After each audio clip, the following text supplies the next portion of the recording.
오늘 저에게 허락하신 하나님의 말씀은 역대하 8장 1절로 16절 말씀입니다. 역대하 8장 1절로 16절 말씀.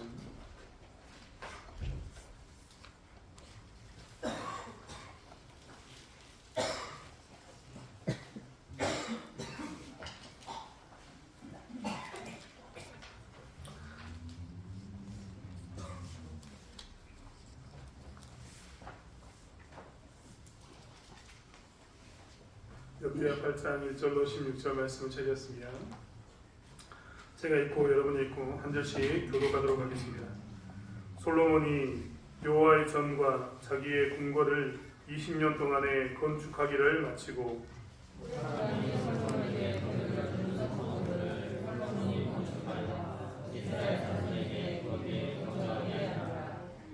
솔로몬이 가서 하맛소바를 쳐서 점령하고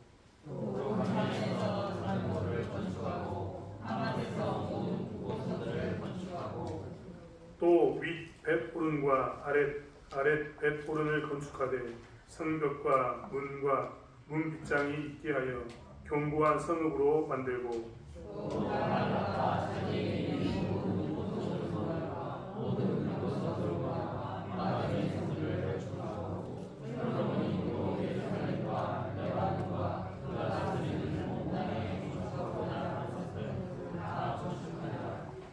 이스라엘이 아닌 헷 족속과 아모리 족속과 브리스 족속과 히이 족속과 여부수 족속이 남아 있는 모든 자 곧 이스라엘 자손이 다 말하지 않았으므로 그 땅에 남아 있는 그들의 자손들을 솔로몬이 영으로 삼아 오늘에 이르렀으되 오직 이스라엘 자손은 솔로몬이 노예로 삼아 일을 시키지 아니하였으니 그들은 군사와 지휘관의 우두머리들과 그의 병거와 마병의 지휘관들이 됨이라.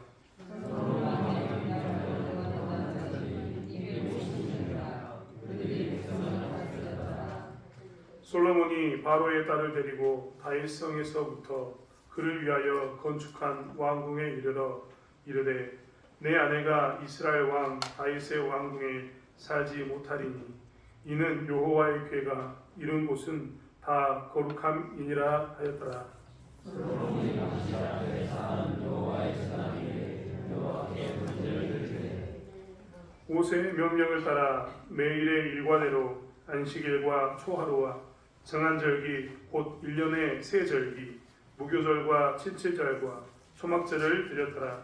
솔로몬이 또 그의 아버지 다윗의 규례를 따라 제사장들의 하늘을 좋아하여 섬기게 하고 내 사람들에게도 그 직분을 하여 매일의 일과대로 찬송하며 제사장들 앞에서 수종을 하며 또 문지기들에게 위임하게 따라 상막물을 지키게 하였으니 이는 하나님의 사람 다윗이 전에 이렇게 명령하였습니다.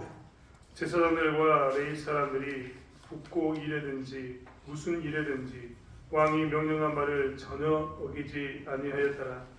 솔로몬이 여호와의 전의 기초를 쌓았던 날부터 순공하기까지 모든 것을 완비하였으므로 여호와의 전 공사가 결정 없이 끝나니라. 아멘. 제나라의 관중이라는 사람이 있었습니다. 제나라 사람 관중이라는 사람은 제나라의 재상이었는데 그가 앞으로 제나라를 어떻게 세워갈 것인가에 대해서 묻는 질문에 대해서 이야기할 때 이런 대답을 합니다. 곡식을 심으면 1년, 나무를 심으면 10년, 사람을 키우면 종신의 대계가 됩니다. 라고 말합니다. 쉽게 이야기하면 이런 말입니다.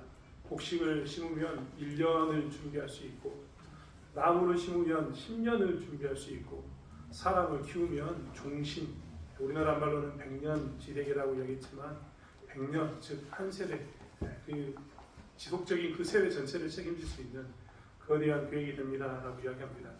그리고 그 이야기의 뒷부분에 이렇게 이야기합니다. 곡식을 심으면 한 번 거둘 수 있고 나무를 심으면 10번 거둘 수 있고 사람을 심으면 100번 거둘 수 있습니다라고 말입니다. 아무튼 그런 이유로 인해서 우리는 교육은 100년지대계라는 말을 지금 사용하고 있지만 사실 이 말은 어떤 말이었냐면 제나라의 이 재상이었던 관중이 어떻게 나라를 세워갈 것인가, 어떻게 이 제나라는 나라가 든든하게 다음을 세울 것인가에 대한 대답으로 내오는 것 중에 하나입니다. 그래서 그들은 무엇을 해야 되느냐? 사람을 키워야 한다. 사람을 키우는 일과는 힘써야 된다라고 이야기하면서 했던 말입니다. 사실 우리는 늘 근심하고 걱정합니다. 우리가 인생을 살아보니까 인생 가운데서 무엇인가를 준비하지 않고서는 인생을 편안하게 살 수 없다는 것을 너무나 잘 알고 있기 때문에 준비합니다. 여러분 그렇지 않습니까? 우리가 이제 우리 나이 되면, 우리 여기 중고등부 친구들이 있는데 우리 나이가 되면 우리는 인생을 봅니다. 그래서 10대가 얼마나 중요한지를 너무나 잘 알고 있습니다. 수능을 엊그제 본 친구들이 있지만 수능 이전의 삶이 너무나 중요하다는 것을 너무나 잘 알고 있습니다. 왜냐하면 그때까지의 결정을 통해서 20대, 30대, 40대가 쭉 결정돼 버리기 때문에 그렇습니다. 이때를 준비하지 않은 사람은 20대 부지런히 노력해야지만 30대, 40대, 50대를 준비한다. 우리는 이미 경험해서 알고 있습니다. 하지만 이 친구들은 여전히 아마 모를 겁니다. 아니, 이야기는 들어봤지만 여전히 몸으로 다가오지 않을 겁니다. 하지만 우리는 어떻게 합니까? 그것을 알고 있기 때문에 준비하라. 공부해라. 기술을 가져라. 수많은 이야기를 저희는 하고 있습니다. 그것에 대한 그 뒤의 것을 알기 때문에 어떻게 하면 우리 인생이 든든해지는가, 인생이 어려움 없이 살게 되는가. 즉 우리가 살아보니까 경제적 위기가 찾아오거나 사회가 혼란스러우면 삶이 완전히 흐트러지는데, 그러한 때에도 무너지지 않고 든든하게 세우기 위해서 우리는 무엇을 이야기합니까? 그렇게 공부해라, 혹은 기술을 가져라, 여러 가지 이야기들을 해주게 되는 겁니다. 이후의 삶을 든든하게 세우기 위해서입니다. 나라도 마찬가지 아닙니까? 저희가 요즘 새벽마다 나라를 위해서 계속 기도하고 있습니다만, 저희가 나라에 대해서 기도하는 이유는 뭡니까? 나라가 든든히 서가야 하기 때문에 그렇습니다. 이런 식으로 모습을 가지고 있어서는 뒤에 나라가 뭐가 없습니까? 가망성이, 희망성이 없기 때문에 우리는 무엇을 하냐면 나라를 든든히 세우기 위해서 기도하고 하나님께 붙드는 일 가운데에 서 있습니다. 이렇게 뒷날을 걱정하면 어떻게 뒷날을 든든히 세울까? 이것이 항상 우리의 숙제입니다. 여기 제 또래 40대, 50대 분이 계신다면 그분들은 아마 은퇴 이후의 삶을 지금쯤 준비하고 계셔야 될 겁니다. 왜냐하면 세대가 바뀌지 않았습니까? 과거에는 자식 하나 잘 키워놓으면 자식이 부모를 먹여 살렸지만 이제는 그런 시대 아니라니까요. 이제는 부모가 나이 들었어도 자기가 자기 돈 가지고 살아야 되는 시대가 됐습니다. 그러니까 제 나이 때 또래들은 무엇을 해야 되느냐? 적당히 은행에 돈도 있어야 되고, 혹은 밭이나 논 무슨 일거리가 있어서 내가 은퇴 이후에도 뭔가를 먹고 살만한 일들을 만들어가야 되는 것이 우리의 모습입니다. 아무튼 이런 것이 다 무엇이냐면 이런 것을 통해서 뒤에 우리의 인생 가운데 뒤에 찾아올 것들을 든든히 세우기 위해서 우리는 이런 일들을 계획하게 되고 이런 것을 준비하게 되는 겁니다. 이런 부분에 대해서 우리는 당연하다고 생각해야 합니다. 가끔 우리는 착각합니다. 어떤 착각을 하냐면 하나님께서 이 땅에서 하나님 믿는 사람을 먹여 살리는 것 분명합니다. 여러분 분명하지 않습니까? 아침부터 이야기했지만 사람이 떡으로만 사는 게 아니라 하나님 말씀으로 삽니다. 하지만 이 말씀이 진리인 건 사실이지만 우리가 착각해서는 안 되는 게 있다니까요. 하나님은 우리가 입을 벌리고 있으면 우리 입에 음식을 똑똑 떨어뜨려가지고 주는 그런 분이 절대 아닙니다. 하나님의 이 섭리와 통치에 대해서 우리가 자꾸 오해하고 있는 부분이 있는데, 내가 아무것도 하지 않아도 하나님께서 먹여 살릴 것이다. 이런 생각은 아주 잘못된 생각입니다.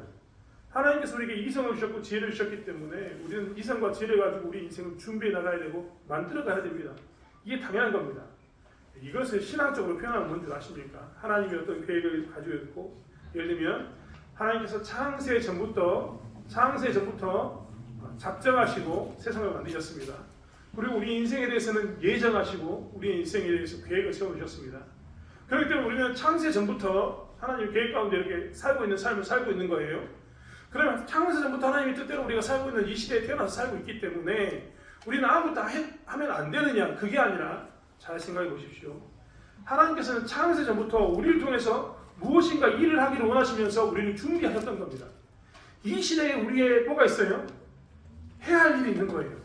하나님이 이 시대만큼은 우리를 통해서 어떤 일을 하고자 하는 목적이 있었기 때문에, 의도가 있었기 때문에 이 시대에 우리를 여기에 남겨두신 겁니다. 그러면 우리는 뭘 해야 됩니까? 이 시대를 살아가면서 우리의 삶 가운데서 나는 하나님 믿으니까 하나님께서 알아서 하시겠지 하고 게으르게 사는 게 아니라 뭘 해야 된다고요? 교회용어로 이야기하면 순종해야 되는 겁니다. 사실 우리는 자꾸 착각합니다. 하나님께서는 항상 우리와 함께 일하시기를 원하시는데, 우리와 함께 일한다는 것은 내가 뭐 하나님 일을 하겠다 이런 게 아니라 하나님이 가지고 있던 계획들 가운데 우리가 뭐 하는 거예요? 순종하는 겁니다. 순종. 하나님이 가지고 또 원 계획에 우리가 순종하면 그 일이 하나님과 나의 순종을 통해서 하나님의 역사로 나타나게 되는 거예요. 이게 신자가 가지고 있어야 할 삶에 대한 태도입니다. 그렇기 때문에 우리는 이 땅에 살아가면서 뭘 해야 되냐면 하나님께서 우리를 통해서 이루고자 하는 일들에 대해서 어떻게 해야 됩니까? 열심히 준비하고 열심히 노력하고 하나님의 뜻을 이루기 위해서 순종하는 삶을 살아야 되는 거예요. 이게 우리가 살아야 할 삶의 태도인 겁니다. 그렇기 때문에 제가 여러 번 말씀드리지 않았습니까? 땅이 있는데 땅이 있는데 농사꾼이 농사를 짓지 않고 하나님께서 먹여 살리겠지 하면 하나님께서 먹여 살린다고요? 먹여 살리지 않는다고요? 착각하지 마십시오. 죽지 않을 만큼만 줍니다. 이야기했지만 땅을 주셨던 이유는 뭡니까? 땅을 통해서 그 시대 그 땅을 통한 나의 계획을 이루어라. 그 땅에 씨앗을 뿌리고 뭔가 해가지고 네가 순종함으로 그 땅을 통해서 나온 열매를 가지고 하나님 일을 감당해라. 이것이 뭡니까? 하나님의 뜻인 겁니다. 우리의 인생도 마찬가지입니다. 우리에게 하나님께서 인생을 주셨습니다. 인생을. 시간이라는 인생을 주셨다니까요. 그럼 우리는 어떻게 해야 됩니까? 이 시간의 인생 가운데 뭘 해야 되는 거예요? 순종한다는 거예요. 순종하는 거예요. 나를 왜 이 땅에 태어나게 하셨을까? 왜 이 시기에 태어나게 하셨을까? 하나님 뜻을 물으면서 뭘 해야 되는 겁니까? 하나님 뜻이 그런 거라면 말씀을 준 뜻 가운데 내가 뭐 해야 되는 인생에 대해서 씨 뿌리고 애쓰고 수고하면서 내 인생을 어떻게 합니까? 기경해야 되는 겁니다. 순종함으로 내 인생을 기경하는 것. 그래서 그 기경을 통해 하나님 뜻을 이뤄가는 것. 이게 뭐라고요? 하나님 일에 동참하는 우리의 모습인 겁니다. 그런데 자꾸만 착각합니다. 우리가 뭘 착각하냐면 이렇게 하나님의 일을 이루기 위해서 우리는 순종이라는 것을 통해서 내게 주신 지혜, 내게 주신 물질, 내게 주신 힘, 내게 주신 땅, 내게 주신 모든 것을 통해서 우리는 순종을 통해서 하나님의 일을 동참하고 일을 이루어야 되는데 많은 사람들이 착각해가지고 가만히 있어도 하나님께서 나를 먹여 살릴 거다. 내 인생은 내가 교회 나가서 예배만 드리면 내 인생이 잘 세워질 거다. 맞습니까? 틀립니까? 맞는 말이긴 하지만 틀린 말입니다. 아까도 얘기했습니다. 내가 그렇게 하면서 일을 하지 않으면요. 내게 주신 자리에서 순종하지 않으면 나는 어떻게 한다고요? 죽지 않을 만큼 먹고 삽니다. 하지만 좀 더 정확히 이야기하면요. 하나님께서 순종하는 것이 아니죠. 하나님께서 우리에게 달란트를 주시면서 뭐라고 이야기했습니까? 이 달란트를 가지고 우리가 땅에 묻어두기 원하셨습니까? 아니면 그것을 가지고 그 달란트를 가지고 하나님 뜻을 이루기 원하셨습니까? 뜻을 이루기 원하셨던 겁니다. 그때 필요한 게 뭡니까? 순종인 거예요. 순종. 하나님의 뜻에 대해서 묻고 하나님이 나에게 주신 달란트가 그런 의미가 있겠구나라고 그 의미를 찾아내고 땅에 묻는 게 아니라 그 달란트를 가지고 살아가는 것. 그리고 그것을 통해서 영광을 누리는 게 뭐라고요? 순종인 겁니다. 하나님께서 항상 우리 삶 가운데 그러한 삶을 살기 원하시는 겁니다.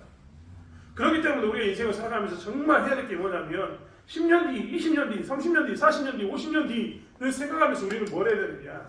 하나님이 나에게 주신 인생 가운데서 내가 하나님의 뜻을 어떻게 이룰 것인가라는 순종의 마음을 가지고 나가야 되는 겁니다. 그리고 그 순종을 통해서 내 인생을 어떻게 해야 돼요? 든든하게 세워가야 되는 겁니다. 여러분 한번 생각해 보십시오. 솔로몬이 역대하 7장까지 성전을 지었다니까요. 성전 지었으니까 끝입니까? 아니, 성전 짓고 난 이후에 뭐가 있어야 되는 거예요?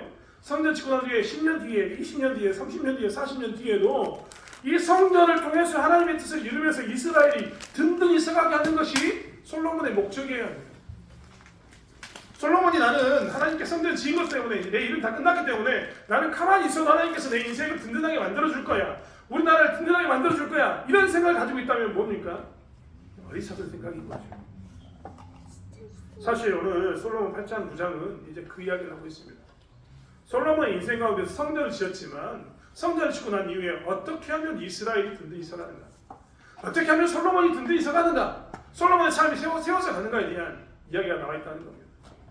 사실 그 첫 번째로 이야기하는 것은 무엇이냐면 어떻게 하면 너희들이 하나님의 일을 하면서 순종함으로 우리의 삶을 세워가는가, 든든하게 세울 수 있는가에 대해서 이야기하면서 첫 번째 하는 게 뭐냐면 문화와 가깝지만 멀게 살아야 된다라고 이야기하는 겁니다. 제가 완고한 표현으로 문화와 가깝지만 멀게 살아야 된다. 가깝게 살아야 됩니까? 멀리 살아야 됩니까? 멀리 살아야 된다. 멀리 살아야. 강조점은 어디에 있다고요? 멀리 사는 것에 있습니다. 문화는 우리가 떼어놓을 수가 없는 겁니다. 문화라는 것은 우리가 떼어놓을 수가 없어요. 우리가 TV를 보고 뭘 하는 이 모든 것들은 다 문화입니다. 문화. 먹고 마시고 입는 것까지도 다 문화입니다. 이 문화는 떼어놓을 수 있다고 없다고요? 우리 삶 가운데 떼어놓을 수가 절대 없습니다. 하지만 가깝지만 멀리 해야 합니다. 나에게 늘 가깝게 있지만 어떻게 한다고요? 거리감을 두고 살아야 되는 게 뭐라고요? 문화라는 겁니다. 왜 이러냐면 솔로몬의 모습을 보십시오. 솔로몬이요 이방 사람에 대한 태도를 오늘 분명히 합니다. 성전을 짓고 난 이후에 그리고 성전을 지으면서 솔로몬이 이방 사람들에 대해서 가진 태도가 있다니까요. 이런 태도를 통해서 하나님께서는 솔로몬 나라를 든든하게 세워가게 하는데 그 태도가 무엇이었는가 우리 한번 살펴봐야 됩니다. 첫 번째가 뭡니까? 후람이라는 왕에게 있는 그 모습입니다. 후람이라는 왕은 솔로몬이 처음에 이 후람에게 자기에게 있어서 건축물을 제공해주면 이 땅을 주겠다라고 했던 선물들이 있었습니다. 우리 오늘 역대하는 안 났지만 열왕기에 나와 있어요.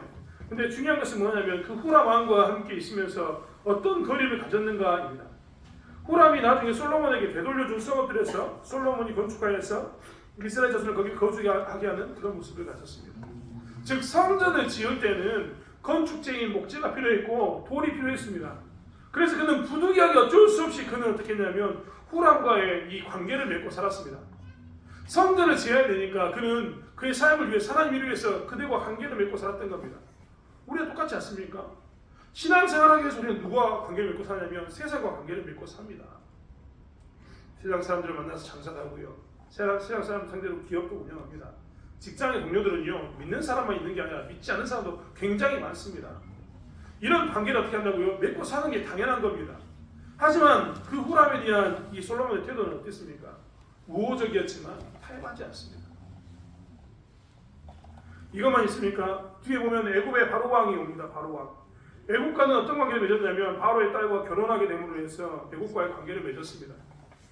사실 애굽과의 관계를 위해서 바로의 딸과 정략 결혼을 했지만 솔로몬은 이렇게 이야기합니다. 11절에 솔로몬이 바로의 딸을 데리고 다윗성에서부터 그를 위하여 건축한 왕궁에 이르러 이르되 내 아내가 이스라엘 왕 다윗의 왕궁에 살지 못하리니 이는 여호와의 궤가 이룬 곳은 다 거룩함이니라.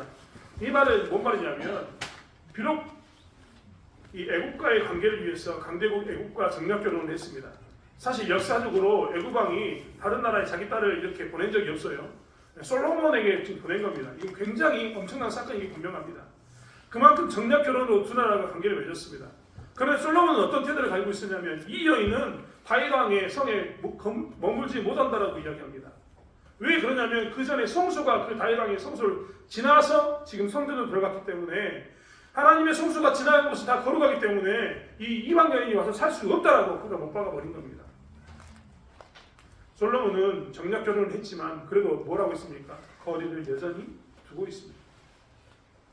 이것만 있습니까? 가나안 사람들을 오늘 보시겠습니까? 실제로 보면 이스라엘이 아닌 헷 족속과 아모리 족속과 그리스 족속, 히위 족속, 여부스 족속이 남아 있었다라고 기록하고 있습니다. 그런데 솔로몬은 이 사람들에 대해서 어떻게 이야기하냐면 이들과 맺은 어쩔 수 없는 관계 때문에 계약이 체결돼서 남아있는 이들을 어떻게 하냐면 역군으로 일꾼으로 사용합니다. 그들을 아예 쫓아내는 게 아니라 어떻게 한다고요? 어쩔 수 없이 남아있는 그들을 역군으로 사용하는 이런 모습을 가지고 있습니다. 솔로몬은 지금 좀 전에 보였던 것처럼 이방 나라 왕들과도 그리고 애국과도 강대국 애국과도 그리고 자기들의 나라에 남아있는 이방 민족과도 이런 관계를 맺고 삽니다.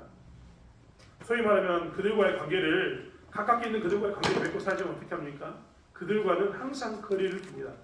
섞이지 않는 거리를 막을 반드시 두고 있습니다. 그래서 그들과 섞이지 않겠다라고 솔로몬이 고백하면서 어떻게 합니까? 너희들은 나는 어쩔 수 없이 부득이하게 가깝게 있지만 나는 섞이지 않겠다.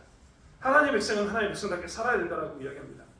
즉 철저하게 문화와는 가깝게 지내지만 가깝게 있는 그 문화는 비록 문화가 가깝게 있지만 나는 멀리하고 살겠다. 문화와 섞이지 않겠다라고 그는 고백하고 있습니다. 사실 우리는 이런 삶 가운데 살아야 합니다. 문화는 가깝게 있지만 우리는 그 문화에 대해서 철저하게 또 한편으로는 멀리 있는 모습 가운데 막을 쌓고 하나님의 백성으로서의 그 신앙과 문화를 섞어서 혼동해서는 절대 안 된다는 겁니다. 제가 좀 전에 솔로몬이 애국왕 딸과 결혼했다라고 이야기했는데 솔로몬이 나중에 무너질 때 보면요, 이 애국왕의 딸과 했던 작은 타협 하나가 그를 무너뜨립니다. 오늘 보면 그는 멀리한다고 최대한 멀리한다고 이야기하지 않습니까? 너는 우리 성에 거주할 수가 없다. 너 그녀만을 위한 성을 별도로 지을 테니까 거기 가서 살아라라고 이야기했습니다. 그런데 재밌는 것은 이런 타협들로 인해서 나중에 무너집니다. 아주 작은 타협처럼 보이는데 최대한 멀리한다고 멀리하면서 살았는데 그 멀리하면서 살면서 허용했던 몇 가지가 솔로몬을 무너뜨린다니까요. 그 대표적인 게 그녀를 멀리 떨어뜨려 다른 성에 살게 하게, 다른 성을 만들어주고 그곳에 살게 했는데 중요한 것은 그 성에서 애굽의 신을 섬기게 합니다. 그게 별것 아닌 것처럼 보였지만 그 작은 타협은 솔로몬 왕국 전체를 흔들어놔 버립니다. 사실 우리는 문화라는 것에 대해서 늘 생각할 때 이런 것들을 꼭 생각하고 있어야 합니다. 교회는요, 신앙에는요, 문화와 떨어져 살 수 없습니다. 하지만 문화와 가까이 있다고 해서 문화와 타협해서는 절대 안 되는 겁니다. 반드시 어떻게 해야 되냐고요? 하나님 백성으로서의 막을, 하나님 백성으로서의 그 구분을 분명히 짓고 살아야 되는 겁니다. 여러분 그렇지 않습니까? 갈수록 우리는 문화의 층이, 문화와 기독교인의 이 경계가 아주 얇아진다는 것을 보고 있어요. 요즘은 세상에 보면요, 이 사람이 예수 믿는 사람인지 예수 믿지 않은지 구분이 안 됩니다. 그만큼 우리는 아주 지금 희미해져가는 그런 막 속에 막을 하나 놓고 살아가고 있습니다. 하지만 이런 타협은 우리에게 굉장히 위험합니다. 우리의 인생을 든든하게 세우는 게 아니라 이런 타협은 우리의 인생을 망가뜨리는 도구가 된다는 겁니다. 솔로몬은 그것을 알았기 때문에 뭘 했냐면 이런 이방인과의 관계, 문화를 철저하게 어떻게 했습니까? 구분해 두었습니다. 그리고 섞이지 않게 했습니다. 우리 또한 그렇기 때문에 오늘 이 솔로몬의 태도를 통해서 우리의 인생을 어떻게 든든히 세울 것인가, 우리의 교회를 어떻게 든든히 세울 것인가에 대해서 이야기할 때 나는 절대 문화와 타협하지 않겠다라는 고백을 하고 살아야 됩니다. 오늘 여기 중고등부 친구들도 있는데요. 중고등부 친구들도 그렇습니다. 어른이 되면요, 어른들로서 직장 다니면서 제일 많이 만든 문화의 타협이 뭔지 아십니까? 예수 믿는 사람에게 주는 술과 담배입니다. 예전에는 의기롭게 호기롭게 나는 예수 믿는 사람인데 술 안 먹겠습니다 라고 하는 사람들이 존재했었는데, 좀 죄송합니다. 예전에는 존재했었었는데, 제가 과거형으로 표현한 이유는 뭐냐면 요즘에 많은 예수 믿는 청년들은요, 술 한잔 먹는 거에 대해서 가볍게 생각합니다. 담배를 같이 피는 거에 대해서 가볍게 생각합니다. 나는 예수 믿는 사람이기 때문에 너희들과 이 부분에서는 내가 함께 할 수 있지만 이 부분만큼은 내가 섞일 수 없다고 고백하는 그 구분선이 없는 삶을 살고 있습니다. 우리 중고등부 친구들 한번 이야기해 볼까요? 중고등부 친구들도 선을 긋고 삽니까? 여러분 진짜 한번 이야기해 볼까요? 중고등부 때 저도 그랬습니다만 제일 많이 유혹이 되는 것은 뭐냐면 시험 기간에 학교에 가거나 학원에 가는 게 제일 문제였습니다. 제가 광주에 살고 있을 때요, 광주에 있는 학생들은요, 시험 기간만 되면 항상 유혹을 받습니다. 어떤 유혹이냐면 내일이 시험입니다. 보통 시험을 오래 하지 않습니까? 내일이 시험이면 토요일, 일요일 날, 주말에 뭘 하냐면 이 시험을 대비한 특별반을 만듭니다. 그리고 그날 쪽집게 가요. 시험에 나올 문제를 꼭 집어가지고 문제를 풀어줘요. 이게 고등학생들한테는 별로 효과가 없는데 중학생들한테는 엄청나게 효과가 많거든요. 왜냐하면 학원은 이 중학생들을 위한 시험지가 몇 년 동안 쌓인 시험지가 그 학교 시험지가 있거든요. 그 문제를 가지고 비교해가지고 문제를 풀어주니까 얼마나 쪽쪽 찍겠습니까? 그래서요, 진짜로 제가 이 도시에서 중고등부 할 때는 중고등부가 내일 시험 본다, 월요일날 내일 시험 본다 그러면요, 오늘 중고등부가 거의 반토막이 납니다. 한 절반에서 3분의 1은 교회 안 나옵니다. 왜 안 나올까요? 이 시험의 유혹이 너무 크거든요. 성적의 유혹이 너무 큽니다. 우리 친구들 여기 앉아있는데 이 중고등부 때요, 이것이 분명히 있을 겁니다. 여러분도 시험 기간이 다가오면 왠지 교회는 좀 쉬고 싶고 평상시에 생겼던 그 모양도 좀 바꿔서 이만큼 하지 않겠다 라고 생각할 때가 있을 거예요. 그것만 있습니까? 중고등부 살면서 친구들과의 관계를 맺다 보면 성경에서 분명히 그러면 안 된다는 것을 우리가 어렴풋이 느끼고 있고 몰라도 들어서 알고 있는데 자꾸만 친구들이 우리에게 그것을 가지고 뭐합니까? 타협하기를 원합니다. 그러면 그때 우리가 무너질 때가 있습니다. 그럴 때 우리는 고백해야 합니다. 내 인생은 너희들과 함께하는 그것을 타협으로 인해서 세워지는 게 아니라 내 인생은 타협하지 않는 하나님을 섬기는 것으로 세워진다라고 고백하는 삶을 살아야 되는 겁니다. 우리 인생도 마찬가지입니다. 우리 인생에서도 무엇인가 세상의 문화가 우리와 자꾸 타협하고자 할 때마다 우리는 고백하고 살아야 됩니다. 내 인생은 세상의 문화와 타협했을 때 세워지는 게 아니라 든든해지는 게 아니라 오히려 세상의 문화와 구분되어져서 하나님께 전적으로 맡기고 신뢰했을 때 어떻게 한다고요? 내 인생은 세워진다라고 든든해진다라고 고백하며 살아야 되는 겁니다. 신자는요, 그렇게 하고 사는 겁니다. 내 인생은 하나님께서 세우신다. 그렇기 때문에 하나님께서 세우신 구분선은 내가 어떤 일이 있어도 무너뜨리지 않고 지키겠노라고 고백하고 사는 것, 경계선은 반드시 내가 지키겠노라고 사는 것, 그 신자의 삶을 사는 것이 우리의 인생을 든든하게 한다는 겁니다. 두 번째로 솔로몬이 자기의 성전을 짓고 난 이후에 자기의 나라를, 자기의 인생을, 왕조를 든든하게 한다고 생각했던 것은 무엇이냐면 오늘 이야기했던 예배를 중심에 두는 삶입니다. 솔로몬은 모세의 규례에 따라서 절기와 제사를 준수했다라고 계속해서 이야기하고 있습니다. 오늘 13절에도 모세의 명령을 따라서 매일의 일과대로 안식일과 초로와 정한절기, 곧 1년의 세절기, 무교절과 칠체절과 초막절을 드렸더라고 이야기합니다. 그리고 뒤에 보면 14절에 솔로몬이 또 그의 아버지 다윗의 규례를 따라 제사장의 반열을 정하여 섬기겠다라고 이야기하면서 계속해서 뭘 이야기하냐면 그가 예배에 집중하고 예배의 중심을 두는, 즉 하나님의 말씀의 규례에 따라서 그의 성전 건축과 함께 제사를 세워가는, 예배를 세워가는 삶 가운데 두고 있다는 것을 보게 됩니다. 솔로몬은요, 성전을 짓고 끝이다라고 이야기한 게 아니라 이 이스라엘 왕이, 이스라엘 왕으로서 이스라엘 왕이 왕조가 오래가는 것, 든든히 세워지는 것, 이스라엘의 나라가 든든히 세워지는 것에 근본이 어디 있다고 생각했냐면 예배를 세우는 것에 있다라고 생각했던 겁니다. 그렇기 때문에 솔로몬은 지금도 뭘 이야기하냐면 우리나라의 10년 뒤, 20년 뒤, 30년 뒤, 아니 100년 뒤를 바라보면서 그는 뭐라고 있냐면 예배에 대해서 그가 집중적으로 규례에 따라서 진행하고 있는 겁니다. 성전 건축과 성전 건축 이후의 시대로 이스라엘은 나누게 됩니다. 여러분 이스라엘에 대해서 역사를 공부하면요, 이스라엘 백성들은 항상 그렇게 공부합니다. 제가 요즘 공부하고 이스라엘에 대해서 또 공부하고 있는데 거기는 뭐라고 하냐면 제2성전 시대 혹은 나중에 헤롯 성전 시대, 이런 말로 성전 중심으로 이스라엘은 역사를 구분합니다. 그렇게 성전을 건축했다는 것은 굉장히 중요한 일이고 정말 성전 건축을 했다는 것은 그 이스라엘 역사상에서 엄청난 전환점을 맞이한 게 분명합니다. 하지만 전환점을 맞이하고 난 이후에 성전만 지어놓고 끝나는 게 아니라 그 성전을 중심으로 철저하게 뭘 세웠다고요? 예배를 세우고 하나님 주신 규례대로 지나면서 예배 중심적인 나라를 만들어갔던 겁니다. 이것이 솔로몬이 바라보는 20년 뒤, 30년 뒤, 40년 뒤에 우리나라를 든든하게 하는, 우리 왕조를 든든하게 하는 비결이었습니다. 여러분 요즘 뉴스에서 종종 들을 겁니다. 뉴노멀 시대. 자, 뉴노멀 시대. 우리 중고등 시간 우리 질문해 보겠습니다.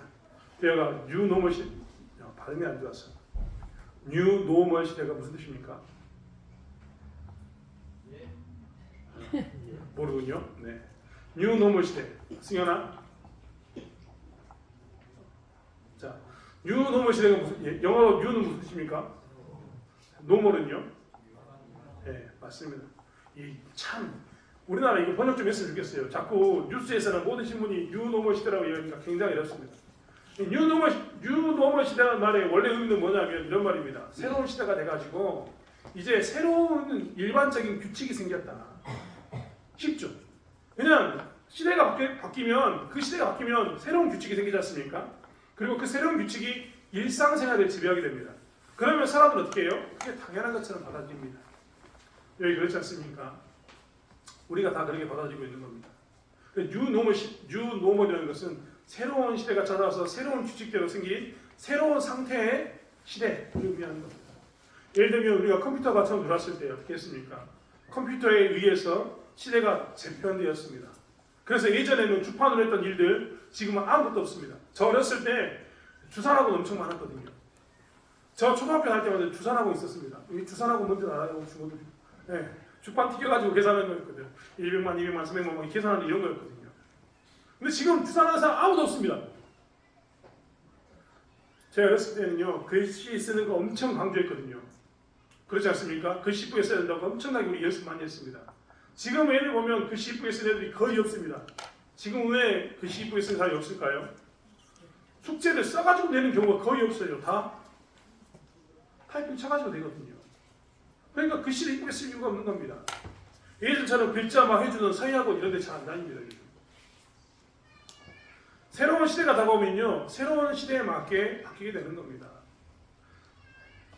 우리 권사님들 가끔 자녀분들이 도시에 있을 때, 도시에 있는 자녀분들이 집에 갔을 때 아파트에 들어가면 징역 살잖아요. 저도 알고 있습니다. 저희 어머니도요, 그래서 절대 광주에서 안 산다고 이야기합니다. 나올 때는 나올 수 있는데 들어갈 때는 마음대로 못 들어갑니다. 놀라야 될 게 엄청 많아요. 입구부터 놀라야 되고 들어가서 또 놀라야 되고. 그러니까 뭡니까? 그게 힘들어서 가기 힘들다는 거죠. 집에만 있으니까. 그게 뭡니까? 새로운 시대에는요, 그런 규칙이 생깁니다. 그런데 그런 규칙이 새로 그것에 적응한 사람들은 너무나 쉬워요. 그게 뭐냐면 뉴노멀입니다. 이런 시대를 우리 살고 있거든요. 새로운 것들에게 기준이 생기고 새로운 기준이 일상화되는 그런 시대를 우리는 맞이하게 된다는 겁니다. 이런 게 뉴노멀 시대인데요. 이런 새로운 시대에 세대되고 있는 이런 시대를 우리는 이야기하면서 늘 준비해야 된다, 준비해야 된다, 준비해야 된다 이야기합니다. 새로운 시대로 바뀌어있는 이 시대의 문화에 대해서 우리는 준비해야 된다, 준비해야 된다, 준비해야 된다고 이야기하는 겁니다. 그러면요, 솔로몬 이야기했던 것처럼 한번 생각해 봤으면 좋겠습니다. 솔로몬은요, 그가 성전을 짓고 난 이후에 새로운 시대가 왔다는 걸 알았지 않습니까? 성전 시대가 왔다는 걸 알았어요. 그리고 성전 전과 성전 이후의 삶이 완전히 달라졌다는 것도 알고 성전 이후의 삶에 대해서 뭐라고 얘기했냐면 성전을 중심으로 철저하게 뭘 했냐면 예배를 드리는 것으로 그 성전의 활용과 예배를 드리는 것으로 이스라엘 백성들이 어떻게 살아갈 것인가를 결정했습니다. 우리는 한번 생각해 보자는 겁니다. 우리는 우리를 든든하게 하는 것, 새로운 시대를 살고 있는데 소위 말하는 AI 시대라고 이야기하면서 오늘 학생들이 강조하는 건 뭐냐면 코딩해라 이런 거 강조합니다. 아마 진짜 제가 보기에 10년 정도 지나면요 코딩 못하는 사람은 이 사회에서 살아남기 힘들 겁니다. 우리 어른들은 코딩이 뭔지도 모릅니다. 모르죠 당연히. 저도 잘 모릅니다. 어떻게 한다는 것만 알고 있습니다. 컴퓨터로 프로그램을 짜는 거고 여러 가지 일을 섞어가지고 뭘 프로그램을 만드는 건데 코딩하라고 자꾸 이야기합니다. 뭔지 압니까 우리? 모르지 않습니까?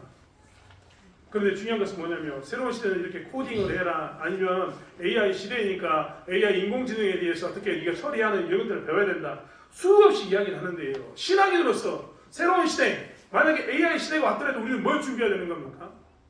이 새로운 시대에 어떻게 하면 우리가 우리의 예배를 세울 것인가?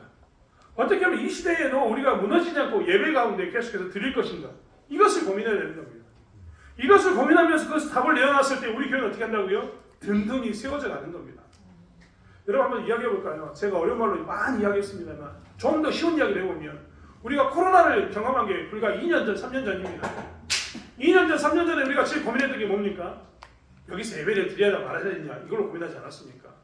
그러나 우리 교회는요 정말 죄송합니다만 우리 교회는 여기서 예배 드려도 괜찮았습니다. 그렇죠? 띄엄띄엄 예배 드려도 괜찮았어요. 일부러 의자 4줄로 만들어가지고 뭐 정책에 맞춰서 예배 드렸습니다. 도시에 있는 교회들은요 지금 다 엄청나게 고민합니다. 1000명, 2000명 됐던 교회들이요 반토막이 났습니다. 코로나를 지나고 난 이후에 새로운 코로나로 인해서 이 영상 예배를 드렸던 이 시대의 사람들은요 새로운 시대에 영상 예배를 드리면 안 되냐고 하면서 교회를 안 나옵니다. 여러분 이렇게 가면요 예배를 세우는 문제에 대해서 이렇게 새로운 시대에 이런 모양으로 예배를 드리지 않는 모습으로 가면 어떻게 될까요? 우리 다음 세대는 없습니다. 사실 이런 새로운 세대가 올 때마다 우리가 생각해야 할 게 뭐냐면 코로나 이후에 우리는 어떻게 예배를 다시 살릴 것인가 예배를 다시 드릴까를 생각해야 되는 겁니다. 그리고 코로나 이후에 어떻게 하면 우리는 다시 한번 교회론에 입각한 하나님께서 원하는 교회로 모이게 하셨는데 교회를 모이게 하신 그 뜻 가운데서 우리가 훈련받고 연단받고 말씀을 배우는 공동체로 만들어가는 이런 예배를 세울까를 고민하고 나가야 되는 겁니다. 그래야지만 뭘 할 수 있습니까? 교회가 든든하게 설 수 있는 거죠. 사실 이 코로나 시대 때 우리가 놓친 것은 무엇이었냐면 어떤 것이 우리의 다음 세대의 교회를 든든히 세워가게 하는가에 대한 관심을 꺼버리고 우리에게 눈에 직면한 코로나만 바라보니까 어떻게 했습니까? 우리가 이 이후에 예배를 든든히 세워질 가운데 놓침을 해서 어떻겠습니까? 교회가 이렇게 힘들어하는 과정을 겪어가고 있는 겁니다. 이것만 봐도 우리는 알 수 있습니다. 우리는 뭘 해야 된다고요? 어떻게 하면 교회를 세울 것인가? 새로운 시대를 맞이했다면 새로운 시대에 맞춰서 어떻게 하면 우리는 예배를 세울 것인가? 어떻게 하면 예배를 하나님 중심으로 예배를 드리고 우리의 삶 가운데 새로운 시대에 우리의 삶 가운데 예배를 중심으로 우리의 삶을 세워갈 것인가를 고민하면서 사는 그 삶을 살아야 되는 겁니다. 그래야지만 어떻게 하냐면 우리의 인생이 10년 뒤, 20년 뒤, 30년 뒤에 우리의 인생이 우리의 신앙이 든든하게 서가는 겁니다. 이것을 놓치는 순간 우리는 어떻게 되냐면 쇠락하게 되고 무너지게 됩니다. 우리는 새로운 시대에 적응하지 못하는 유럽 교회를 너무나 지금 뼈저리 보고 있습니다. 유럽 교회는 한국 교회에 외치고 있습니다. 너희들은 우리의 전체를 받지 말라고 한국 교회, 유럽의 많은 목사님들이 목회자들이 와서 외치고 있습니다. 우리는 그때 그것을 놓쳐가지고 유럽 교회가 이렇게까지 쇠락했는데 너희는 놓치지 않기로 한다라고 이야기하는 수없이 많은 신학자들이 지금도 우리나라에 있습니다. 사랑하는 성도 여러분, 솔로몬이 했던 것처럼 우리는 우리의 신앙을 다시 한번 점검하고 우리의 삶을 점검해야 합니다. 그리고 우리가 10년 뒤, 20년 뒤, 30년 뒤에 무엇이 우리를 든든하게 할 것인가? 우리가 무엇을 기대가지고 우리의 교회를 세워가고 우리가 무엇을 기대가지고 우리의 인생을 세울 것인가에 대해서 깊이 생각하면서 지금부터 준비되는 것이 우리의 모습인 것을 보게 됩니다. 솔로몬은 분명히 이스라엘 백성들에게 선포합니다. 너희들과 우리는 이방인들과 가까이 하지만 그들과 타협할 수 없다라고 선포해서 나라를 세워갑니다. 그들의 미래를 준비해갑니다. 솔로몬은 분명히 선포합니다. 성전을 짓고 난 이후에 새로운 시대가 왔는데 새로운 시대에는 철저하게 그 성전을 중심으로 예배를 중심에 둬야지만 우리가 무너지지 않고 살 수 있다라고 그는 이야기하고 있습니다. 그런 것처럼 우리 또한 다시 한번 이러한 삶을 살아가기 원합니다. 세상이 엄청나게 많은 것들로 우리에게 유혹하면서 이것이 너희를 든든하게 할 것이다라고 이야기하지만 그것은 근본적인 게 되지 못합니다. 우리의 인생을 근본적으로 든든하게 만드실 것은 무엇인가? 우리의 인생이 시간이 지나도 근본적으로 무너지지 않고 든든하게 설 수 있는 것은 무엇인가? 오늘 솔로몬이 이야기했던 것처럼 타협하지 않는 신앙과 그리고 철저하게 예배 중심으로 준비하는 새로운 삶을 우리가 살아가는 저와 여러분이 되길 원합니다. 그래서 무너지는 것이 아니라 더욱더 흥황하는 것을 보여주는 저와 여러분의 삶이 되길 원합니다.